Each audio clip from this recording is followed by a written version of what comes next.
Scream, c'est le nouveau joueur Valorant de la K-Corp, mais connaissez-vous vraiment sa carrière jonchée d'obstacles et son passé de galérien?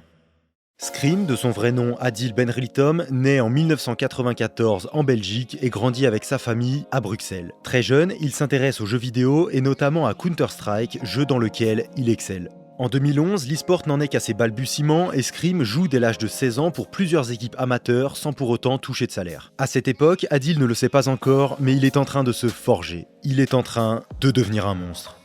Le Belge est tellement fort sur CSS qu'il est viré d'une équipe pour suspicion de cheat, et ce n'est qu'une fois en LAN que l'on comprend qu'il ne triche pas et qu'il est juste trop fort. En 2012, Valve annonce la sortie de CSGO et après avoir fait le tour de plusieurs petits rosters, Scream rejoint Very Games, une des meilleures équipes du monde à l'époque. Même s'il ne gagnera pas de tournoi majeur avec cette équipe, se faisant éliminer en demi-finale de la DreamHack Winter par NIP, il est considéré comme l'un des meilleurs joueurs du monde avec 75% d'headshot et finit même en 2013 7ème au classement d'HLTV qui classe les meilleurs joueurs de CSGO. L'équipe Very Games est rachetée par Titan et après 9 mois peu concluants, il se dirige vers Epsilon qui voit son équipe se faire suspendre du Major DreamHack 2014 car SF, un joueur d'Epsilon, vient de se faire bannir pour cheat. Et quelques mois plus tard, c'est carrément tout le roster CS à l'exception de Scream qui se fera suspendre des compétitions de Valve à cause de matchs avérés truqués avant l'arrivée d'Adil dans la line-up. Au final, il se retrouvera sans coéquipier et sans équipe. Seul avec pour unique compagnon sa technique spéciale. Oui, Scream a une technique spéciale, le one-tap. Is their better side. It's their T side where they really struggle. What? Scream! Is this real?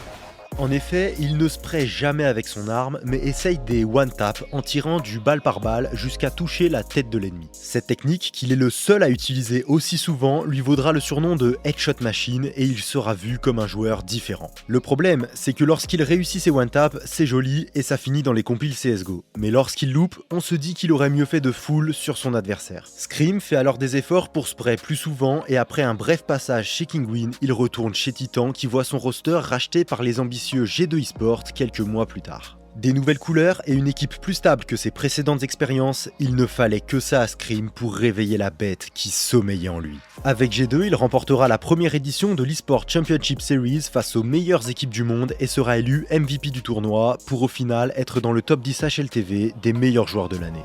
Bien que déjà très populaire, il prendra une autre dimension sur Twitch où on le verra ridiculiser des pauvres randoms en live. Ces clips de lui en train d'humilier ses adversaires seront vus par tous les fans de Counter-Strike et feront de lui une superstar sur les réseaux sociaux. Mais malheureusement, côté compétition, il ne gagnera plus avec G2, l'équipe se faisant sortir en phase de poule de 2 majors consécutifs. La structure choisira même d'évincer Adil pour une nouvelle line-up, alors le Belge rejoint Team Envy. En 1 an et demi, avec cette équipe et entouré de joueurs moyens, il ne remportera aucun tournoi important et se retrouvera en 2018 une nouvelle fois sans structure. Pour finir, il trouve une place chez Fnatic pendant quelques semaines, puis signe chez Gamer Legion, une petite équipe allemande avant de se faire bench 6 mois plus tard.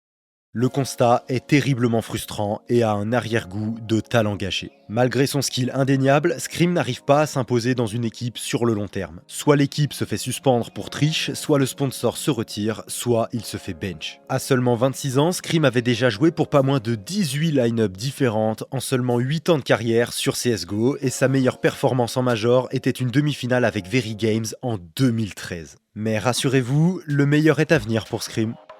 En 2020, il quitte Gamer Legion libre de tout contrat et puisque les grosses écuries de la scène CS ne veulent plus de lui, il va rejoindre une grosse écurie de la scène Valorant. Il signe chez Team Liquid et petit à petit, tout le monde se rend compte qu'Adil n'est pas juste un bon joueur de CS, c'est surtout un excellent joueur de FPS. Sur Valo, il retrouve ses repères et la Headshot Machine est de retour. Et ouais, avec Team Liquid, Scream reprend des couleurs et remporte plusieurs tournois mineurs, mais la belle histoire se stoppera net face à Fnatic en play-off des Valorant Champions, la plus grosse compétition Valorant de l'année. Après cet échec, c'est avec la rage au ventre et l'envie de tout rafler que Scream rejoint en novembre 2022 la Karmine Corp, accompagné de son frère Nivera, DXMS, Shin et Newsera. À seulement 28 ans, dans une structure ambitieuse et ultra populaire, Adil Scream Benrlitom va tenter de soulever ce trophée majeur qu'il mérite tant et prouver au monde entier qu'il fait partie des meilleurs joueurs de l'histoire des FPS. Si tu veux plus d'eSport Story, like et abonne-toi.